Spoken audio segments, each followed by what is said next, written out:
Alright guys, I haven't done this in a while, but welcome to Fan Art Stories. Now, for those who don't know what Fan Art Stories is a thing where I look at pieces of crossover fan art that I find on DeviantArt. Again, please don't send me stuff to go look at, but because this is my thing, and I usually talk with somebody else and we think of ideas of how this would happen. Because sometimes there's fan art out there that is just like, the hell did that happen?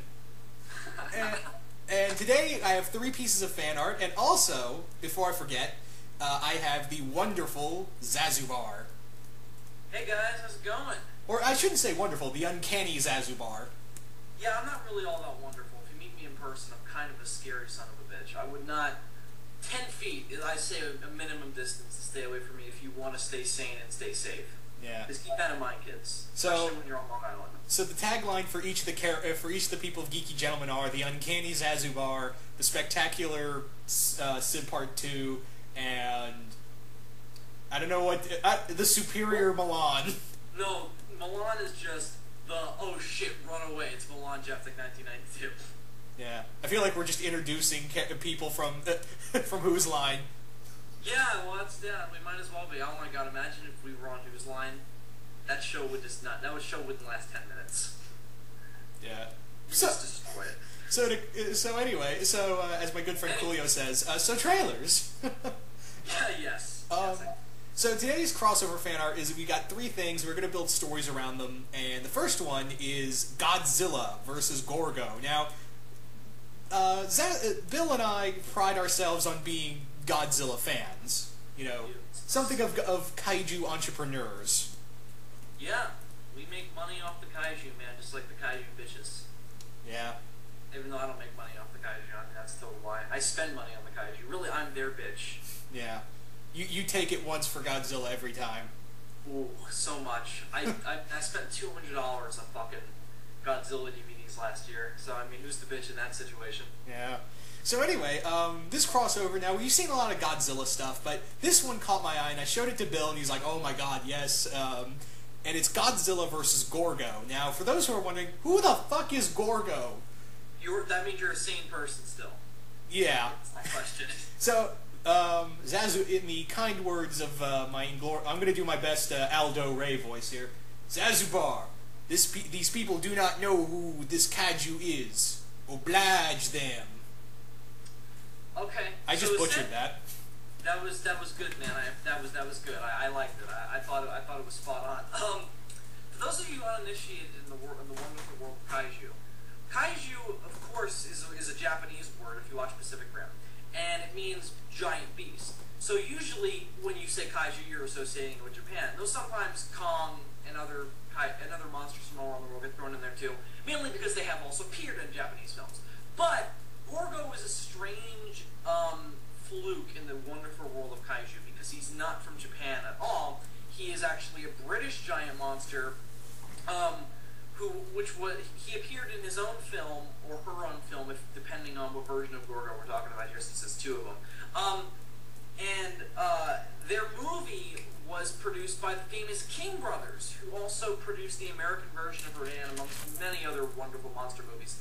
And Gorgo essentially, quite simply, is a dinosaur who was awakened by the formation of an island in the Irish Seas, or the Atlantic Ocean, whatever you want to call it, or the North Sea, I guess we'll call it. And woke up, attacked an Irish island called Nara Island. They capture the baby Gorgo, take it back to civilization, all King Kong style. They put it in a circus, display it to the public King Kong style. Mama Gorgo ain't happy about this. And Mama Gorgo wakes up, goes back to Nara Island, obliterates it. Mama Gorgo's about 200 feet tall. Baby's about, I don't know, 60. And Mama Gorgo heads to London, obliterates London, and takes baby Gorgo back to the ocean. It's essentially a kidnap plot, so. Yeah. So it's essentially, Gorgo is Britain's only Kaiju. Yes, I would say so, because it's this, and then their only other stain to claim is their remake of The Beast from 20,000 Fathoms, which is terrible. Yeah, Harryhausen did it better. Yeah, and you'd be really shocked, because it's like the one person who could follow up a Harryhausen movie with a remake or a sequel you'd think would be Willis O'Brien, and he couldn't. It's like the guy who inspired him couldn't even do a better movie than he could have. Oh, The Giant Behemoth is a terrible movie. But anyway, so yeah, Gorgo is a strange case in the Wonderful World of Kaiju because he's British and has never appeared in. Well, I shouldn't say that. He hasn't appeared in another movie, but he has appeared in his own comics. Yeah. Which were actually produced by the same company who would later produce the characters, who would then go on to be the inspiration for Watchmen. Funny enough. Yeah, try to put that shit together. Yeah, it's fucking. So technically, Gorgo was connected to Watchmen. I mean, you gotta love the entertainment industry. But Gorgo, very blatantly, the producers will acknowledge this, is essentially the British Godzilla.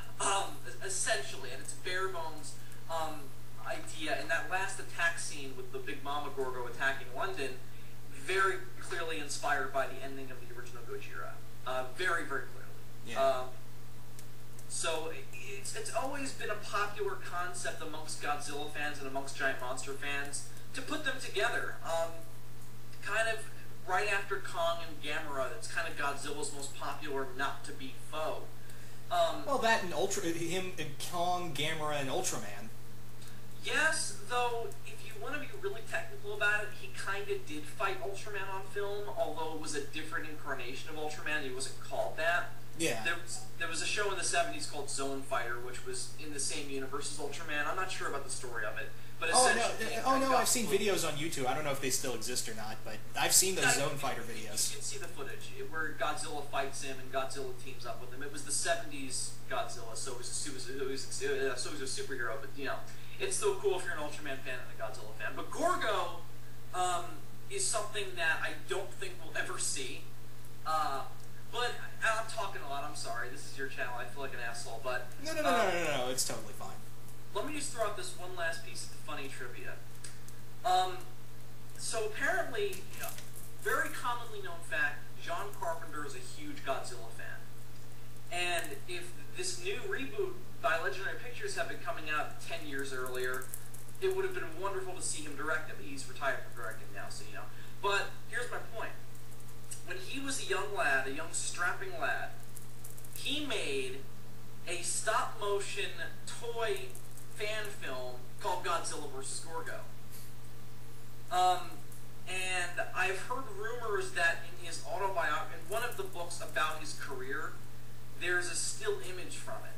Now, he made this when he was a kid, so, it's nothing like, it's not going to knock your socks off, but just the sheer virtue of someone that long ago was that level of fan that they kind of made the first fan film. I found that fascinating. I just want to throw that piece of interesting trivia out there. Yeah. So, what would happen if these two, if Britain's kaiju met Japan's King of the Kaiju? Bill, what do you think? You're the bigger. I consider myself a great kaiju expert, but I am a prince. You are the king of kaiju knowledge. Oh, that's too kind. You humble me, but. And I don't know, there's people out there who make me look like an idiot in terms of this stuff, but I think that it's something that will be fairly easy to pull off. You would just have to come up with the right, because it's very easy to, if you know kaiju story structure, to bring two monsters together. But I always like it a lot more when the two monsters don't just randomly show up at the same time for no reason. Like, that's what happened in King Kong vs. Godzilla, and it's problematic. With this, I think what could be really, really cool is if we open the movie with the younger Gorgo, because none of the monsters in the original Gorgo film die. So let's say this is like, I don't know, fucking the mid-70s. And the younger Gorgo is larger now, he's a full-grown Gorgo. And he's swimming, he kind of left the English coast and the European coast and has swum south and has kind of found his way into the South Seas and then somewhere bubbling around Japan. Now, in the mid-70s, Godzilla was doing one thing and one thing only. He was saving the world from other giant monsters. So if another giant monster popped up, Godzilla was going to fucking take him down. So I think it could be interesting if Gorgo and this sounds very generic, but here's my idea. So what if Gorgo attacks, I don't know, alright, he finds his way to the Marshall Islands, and there are small villages on those islands. And let's say Gorgo attacks there. And Godzilla, sensing this, rises up and fights him, and that's their initial fight. But what if I think it could be interesting if Godzilla didn't spend the whole movie fighting Gorgo. Like, what if near the end of the, like, in the last act of the movie, Godzilla kind of turned Gorgo into an Earth defender as opposed to what Godzilla used to be. Yeah.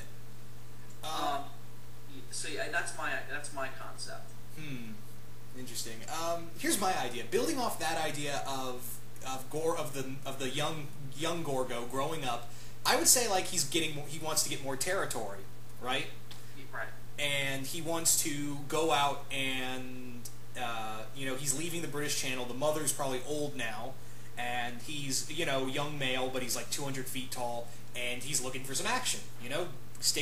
Doing what other adolescent male would do. Go out, find new territory. Well, he's swimming around. I wouldn't say all the way to Japan. I would say like somewhere near Hawaii, or he's swam all the way there. He has managed to get himself to near the Japanese islands, and Godzilla doesn't like the idea of this young strapping male coming close to his territory. So Godzilla, and obviously there's territory issues between most animals. Right. So Gorgo, being the young dumbass that he is, tries to get the old male to leave his territory. That ain't happening. No, not with Godzilla. So their initial fight is underwater, and then Gorgo leaves, and then I actually have him, for some reason, I want to see him also fight Titanosaurus. Oh, you want to throw other kaiju into this? Okay. Oh, I'm totally for that. Oh, that would be a great fight, because they're so similar. Yeah. But through the initial fight, through them both, I'd actually have the Japanese be like, what the hell is this thing? Because they'd literally be like, because they'd obviously be logging all the kaiju monsters they've encountered. Yeah, it's been established that they do that. Yeah, so they would just be like, who the fuck is this? Yeah, and I think there could be a funny scene where it's like, because obviously the classic thing is all of these monsters are radioactive, or most of them are. I don't think Titanosaurus has that as part of his origin, but most of them are radioactive. So what if it's like they start taking Geiger counter readings and he's not radioactive? They're just like, how the fuck is he that big? Yeah, and I think that could be cool. Yeah, I think also, to answer your question, I think Titanosaurus was mutation. Like, he was eugenics caused. Well, from what I remember, and Godzilla fans are going to kill me for this, but I think, for not remembering this vividly, but I think what it was Dr. Mifune from Terror of Mechagodzilla found him, did some experiments on him to try and get him under control. So, I think the idea is he was just some undiscovered form of dinosaur, so... I don't think radiation is part of his origin. It's more of what you were saying, sea life experimentation. Yeah. But yeah, getting back to this, I think Gorgo would be this is a young male, and obviously when they're looking for territory, they're more aggressive, so he would be trying to get Godzilla to fight him. He would be attacking cities or, trying to mark his territory, smash certain cities that Godzilla's been in. And I think it would be interesting that Japan and Britain would be working side by side on this. Yeah, it's like Britain's like, yeah, we've seen this thing before, you're screwed. And Japan's like, but you haven't had the experience that we have. Yeah, they would definitely be like, well, oh, that was your only monster? We've got fucking 50 of them coming through our house every day. You had one. It's like, British people, have you ever heard of a maser cannon? And they're like, what's that? And then they're just like, wait and see, and then they start shooting Gorgo with lasers and shit. Yeah, and obviously Gorgo would be one of those monsters where the military could actually fight him off. Yeah, because Gorgo has no special powers. He's just a dinosaur. Yeah.